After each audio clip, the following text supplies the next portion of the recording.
curtain from Daiso. One of my favorite tools is this rice steaming cloth, which you can also use it when you're steaming rice, or preferably I like to do it when I put it under my rice on this Daiso curtain. If you don't know what Daiso is, it's the kind of like the all you can find store in Korea, right? So this is a curtain from Daiso. It makes a wonderful kodobab cooling flat device. But of course, I'm gonna have to put this rice steamer cloth, which is great. You can find it in our Shopify store, right? So if you want to pick one up, these things last too. So let's check out our rice. Sure. Okay, that looks pretty good. Okay. And very good. Shui. So that was 40 minutes in this one. Okay, awesome. So when you cool the kodobab, one of the most important things is, of course, you want to make sure that the rice again has not been overcooked or undercooked. If you get any of those two, you're gonna get very bad makgeolli. So yes, what we want is rice that's chewy. When I say al dente, it's probably a little bit more like harder. So it's not technically super al dente, or like Italian people would think it's al dente. It's a little bit more on the chewier side, right? But it's kind of an easy way to remember too. Okay, so we want to spread our rice. Now, if you are doing many more kilograms of rice, you can always, set a fan a few feet apart and let it blow. But don't go out and have beers with your friends and leave this unattended. Otherwise, it's going to overly dry and there's no going back after that. So, very good. Cool.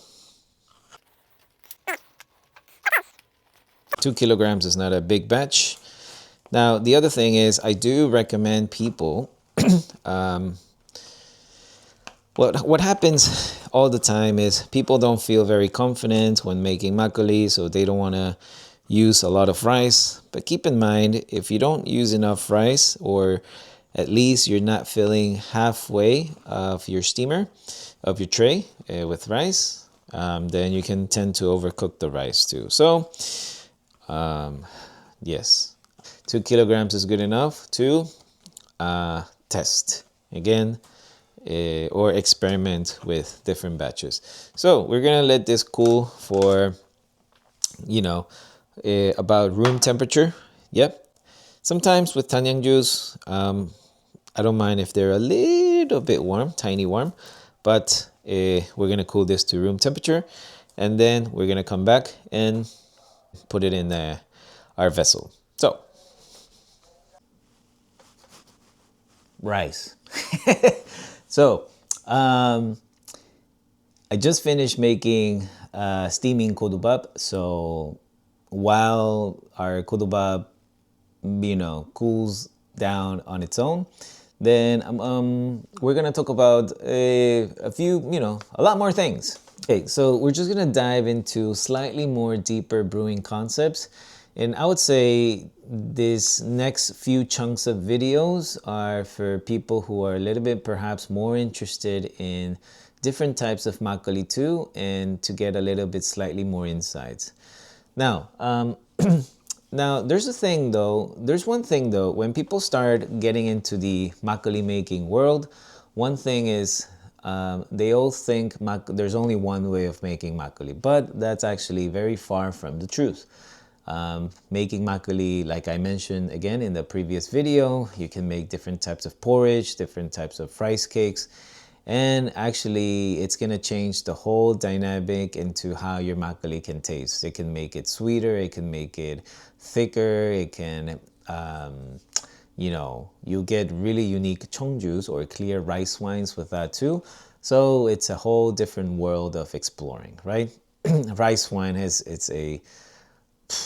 it's you know, centuries old. It's packed with a lot of knowledge and you know, history and traditions too. So okay, but there's one thing. So a lot of people think making just you know, steaming your rice, mixing all the ingredients, putting in a container, fermenting it. That's a one-stage makgeolli again, and it's called a tannyangju, a one-step alcohol, if anything.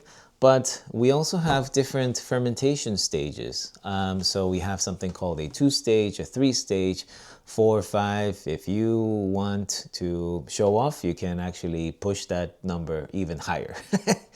But for any home brewer, for you know, up to even to this day, I think 3 is good enough. One time I learned from a different makgeolli brewer, and she was like, "Well, why do you need to go more than 2 if 2 is good enough, you know? Or if 2 is going to be tasty, or if you know what you're doing, then you don't really need to push it much higher than that, you know?" So now, the reason why there are multiple fermentation stages is to, number one, increase the alcohol level of your makgeolli. So usually when you make tanyang juice, you kind of are limited to perhaps maybe 9 to 11% of alcohol, a little bit more if anything sometimes. And now, but if you do a 2-stage, then you can increase that for 14 to 15. A 3-stage will give you close to 16 to 17 or so, and you get the idea. You can't really go usually more than 20, if anything, especially with just traditional nuruktu. At that point, the yeasts just would die with all that alcohol too. Good way to die, perhaps. Okay, so one of the main concepts of all these fermentation stages is to increase the level of alcohol. But number 2, at the same time, the more rice you keep adding into each stage, guess what? You're adding more food, you know, you're adding more rice. So you're increasing the texture or the flavor profile. It's getting more kind of steady at the same time. So you're increasing the quality of your makgeolli. So usually when you make these 2 stages and above, then you get less sourness too in your makgeolli, which is a problem that a lot of people run into just making a 1-stage. So if you tend to yes, prefer makgeolli that's going to be not so tart, then using these multi-stages, as long as you're doing everything correctly, right? Because you can get awfully sour makgeolli if you do not ferment these multi-stages correctly too. But, you know, doing the multi-stages allows you to get a sweeter, higher in alcohol type of makgeolli. Now, why also, not just higher in alcohol, but also it allows the fermentation process to be much longer and slower too. So what happens with that is you're gonna get more delicate flavors, more deeper aromas, and a cleaner taste too, right? So especially that being said, if you're trying to aim to make a lot of really good cheongjus or Korean clear rice wines, then making these multi-stages start making more sense too, right? So now the only downside of this is when you're making these multi-stages, like I said, it requires a longer and slower fermentation type of process. So guess what? You know, it's not like a tanyangju where you have the flexibility to filter it in a week or so, or sometimes even earlier, depending on the recipes and the techniques.